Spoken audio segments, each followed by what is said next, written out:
right here. First ballot Hall of Famer, Beholder, and beside her, Spendthrift's Ned Toffey. Ned, what can you say about a horse like this? She won the Breeders' Cup Juvenile Fillies. She won 2 editions of the Distaff. She gave that scintillating performance in 2015, beating the boys in the Pacific Classic. 4-time Eclipse champion. She's obviously really special mare. I mean, they don't come around like this very often. Only horse that we're aware of to win a Grade 1 stake at age 2, 3, 4, 5, and 6. She's in pretty rarefied air. And now she's starting to establish herself as a very special broodmare as well. You have Tamara. She's being pointed toward Future Stars Friday, the NetJets Juvenile Fillies, 2 career starts, already a Grade 1 winner. I feel like I've been around for the ride since her birth because you actually were my guest on the Future Stars forecast the morning that she was born. A pretty good time here. So Bull d'Oro standing there at Spendthrift Farm, and here is mommy and baby. I would think it's all the more special too. Not only is she a daughter of Beholder, but she's also by Bull d'Oro. Yeah, it's really nice that she's a homebred in every sense of the word. Raised right here, I think there's nothing better than being able to raise and race a homebred and obviously to have them achieve the level of success that she already has. 5, you would get him, thank you. 180, would get him 5, 185, thank you for help. 180. Spendthrift purchased Beholder for $180,000 as a Keeneland September yearling back in 2011. How crazy. I mean, yeah, obviously it was because of the success that Mr. Hughes had with Into Mischief, right?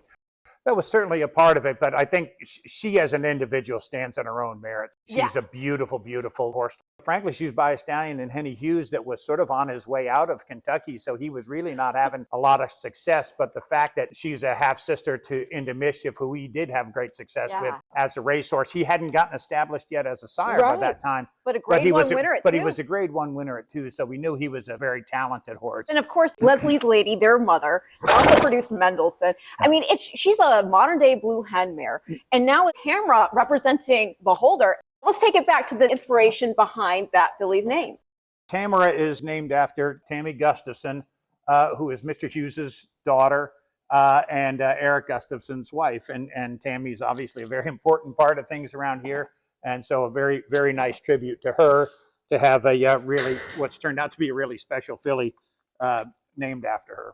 And Mr. Hughes himself passed away in 2021. He got to see this filly. He did. She was born in the spring. He passed away that fall.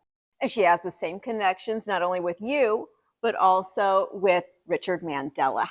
Richard's trained all of her offspring so far, and Tamara has a half-sister named Tina Ella, who is actually named after Richard Mandela's late mother, who had just passed away at the time.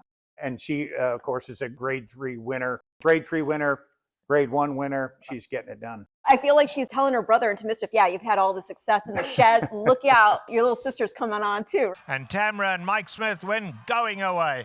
With that first start, she overcame a lot to win. Having the rail, not getting away smoothly from the gate.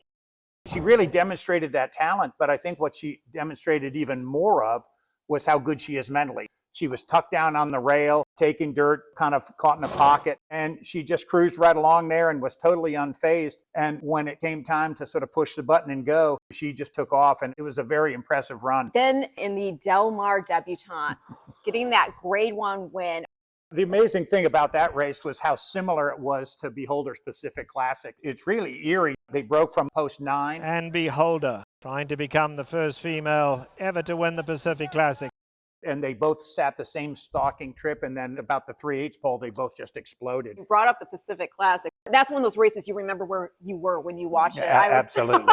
There weren't a lot of horses that have ever stepped foot on a racetrack that were going to beat her that day at that track. There we go! The way that last race played out, I don't think you could have written it better if it were a movie or a story with Songbird in the distaff.